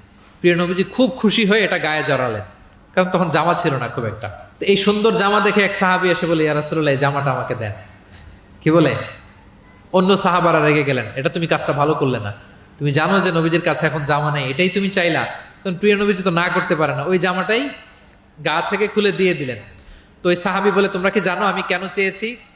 কারণ এই জামাটা নবীজির গায়ে লেগেছে, আমি চাই এই জামা দিয়ে আমার কাফন দেয়া হবে। এবং ঠিকই ওই সাহাবীকে এই জামা দিয়ে কাফন দেয়া হয়েছিল। ভিক্ষুকের সাথে কেমন আচরণ! একবার তিনি চাদর পরিহিত অবস্থায় রাস্তা দিয়ে হাঁটছিলেন, এক ভিক্ষুক এসে ওনার গায়ের চাদর ধরে এমন জোরে টান মারলেন, গলিদুল হাসিয়া, ওই চাদরের এই পাশে ডিজাইন করা ছিল, প্রিয় নবীজির ঘাড়ের এদিকে চামড়ায় দাগ পড়ে গেল। তিনি ব্যথা পেলেন এবং বললেন, ইয়া মুহাম্মদ মুরলি মিন মালিল্লাহ, দাও, কোষাগারে কি আছে ওখান থেকে আমারে কিছু দাও। মানে এটিকেট জানা না, আদব নাই তার মধ্যে। আসছে ভিক্ষা করতে, আসছে কি করতে? ভিক্ষুকরা তো এমনি একটু অনুনয় বিনয় করে যে দেন, আমার কাছে কিছু নাই, দয়া করে দেন। তো সেটা না করে, অনুনয় না করে, সে আরো রাফ অ্যাটিটিউড করে এমন জোরে নবীজির চাদর ধরে টান দিলেন, ঘাড়ের এখানে চামড়ায় দাগ পড়ে গেল এবং বললেন যে, হে মোহাম্মদ, দাও, কিছু দাও। রাসূল সাল্লাল্লাহু আলাইহি ওয়াসাল্লামের ওই যে হাতিয়ার, সবচেয়ে বড় হাতিয়ার কি ওনার? মুচকি হাসি। সবচেয়ে বড় হাতিয়ার কি? Just smile. আবার একটা মুচকি হাসি দিলেন, দিয়ে পাশে যারা ছিল বললেন যে, যাও, বাইতুল মাল থেকে তাকে কিছু সম্পদ দিয়ে দাও। সুবহানাল্লাহ। একটা কঠিন সিচুয়েশন যখন আমরা রিঅ্যাক্ট করি, রেগে যাই, ফকির এসে যদি আপনার জামা ধরে টান দেয়, ওরা কি দিবেন? কি করবেন? মাইট দিবেন? বলে যে মাইট দিব। প্রিয় নবীজি মুচকি হাসি দিয়ে বলেন, যাও, তাকে দিয়ে দাও। তাহলে এভাবে তিনি ওনার অনুপম বিহেভিয়ার দিয়ে, আচরণ দিয়ে মানুষের হৃদয় জয় করেছেন। প্রিয় ভাইরা, খেয়াল রাখবেন, কোমলতা দিয়ে যেটা জয় করা যায়, কঠোরতা দিয়ে সেটা করা যায় না। আপনার সফট বিহেভিয়ার দিয়ে you can win the heart of the people, মানুষের হৃদয় আপনি জয় করে ফেলবেন, যেমনটা প্রিয় নবীজি করেছেন। সব শেষ পয়েন্ট, শত্রুর সাথে কেমন আচরণ করতেন। খুবই কম হাদিসে পাওয়া যায় যে তিনি বদদোয়া করেছেন, very rare. Most of the time তিনি দোয়া করেছেন হেদায়েতের। কিসের দোয়া করেছেন? হেদায়েতের দোয়া করেছেন। সাহাবারা একবার বলেন, ইয়া রাসূলুল্লাহ, দাউস গোত্র খুব গাদ্দারি করেছে, একটু বদদোয়া করেন। হাত তোলেন। রাসূল হাত তুলে বদদোয়া না করে হেদায়েতের দোয়া করে দিলেন। বললেন যে, আল্লাহুম্মা হদি দাউসান ওয়াতি বিহিম, আল্লাহ দাউসকে আপনি হেদায়েত দেন আর মুসলিম বানিয়ে আমার কাছে নিয়ে আসেন। ঠিকই প্রিয় নবীজির দোয়ার বরকতে দাউসের ৮০টা ফ্যামিলি মুমিন হয়ে কিছুদিন পরে প্রিয় নবীজির কাছে চলে এসেছে। আল্লাহু আকবার। সাকিব গোত্র হুনাইনের যুদ্ধে তীর মেরে মুসলমানদেরকে একেবারে শেষ করে দিচ্ছিল। সাকিফ, বনু সাকিফ। সাহাবারা আবার বলেন, ইয়া রাসূলুল্লাহ, হাত তোলেন, একটু বদদোয়া করেন, আল্লাহ যেন ওদেরকে ধ্বংস করে দেয়, আল্লাহ যেন ধ্বংস করে দেয়। রাসূল সাল্লাল্লাহু আলাইহি ওয়াসাল্লাম আবার দোয়া করলেন যে, বাল আরজু আইয়ুখরিজাল্লাহু মিন আসলাবিহিম মান ইয়াবুদুল্লাহ ওয়াহদাহু ওয়া লা ইউশরিকু বিহি শাইআ। আমি তাদের হেদায়েতের জন্য দোয়া করি। আপনারা জানেন যে তায়েফের ময়দানে প্রিয় নবীজিকে পাথর মারা হয়েছে, জানেন? পাথর মারতে মারতে রক্তাক্ত করা হয়েছিল প্রিয় নবীজিকে, মাথা থেকে পা পর্যন্ত ব্লিডিং। সাথে ছিল যায়েদ বিন হারেসা রাদিয়াল্লাহু তাআলা আনহু। উনি প্রিয় নবীজিকে বাঁচাতে যেয়ে উনিও মাথায় আঘাত পেয়েছেন, ওখান থেকে ব্লিডিং। এক খ্রিস্টান দাস কিছু আঙ্গুর নিয়ে আসলো প্রিয় নবীজির কাছে, যে আপনি তো অসুস্থ, ক্লান্ত শ্রান্ত, এটা খান। প্রিয় নবীজি বিসমিল্লাহির রহমানির রহিম বলে আঙ্গুরটা নিল। ওই খ্রিস্টান দাসের নাম ছিল আদ্দাস। প্রিয় নবীজি যখন বললেন বিসমিল্লাহ, আদ্দাস বলে যে বিসমিল্লাহ, এটা আবার কোন শব্দ? এই তায়েফে আমি এতদিন ধরে আছি, কেউ তো খাবারের আগে বিসমিল্লাহ বলে না। মান আনতা, আপনি কে? তখন প্রিয় নবীজি বলেন, ওমান আনতা, তুমি কে? তো আদ্দাস বলে, আমি ক্রিশ্চিয়ান স্লেভ, আমি একজন খ্রিস্টান দাস। তো রাসূল সাল্লাল্লাহু আলাইহি ওয়াসাল্লাম বললেন, তোমার বাড়ি কই? বলে যে মিন আহলি নিনাবি, আমার বাড়ি ইরাক। তো রাসূল সাল্লাল্লাহু আলাইহি ওয়াসাল্লাম বললেন, যেখানে ইউনুস নবীর বাড়ি। এবার খ্রিস্টান আরো অবাক যে আপনি ইউনুস নবীকেও চিনেন? রাসূল সাল্লাল্লাহু আলাইহি ওয়াসাল্লাম বললেন, আরে চিনবো না মানে, ইউনুস তো আমার ভাই, সেও নবী আর আমিও নবী।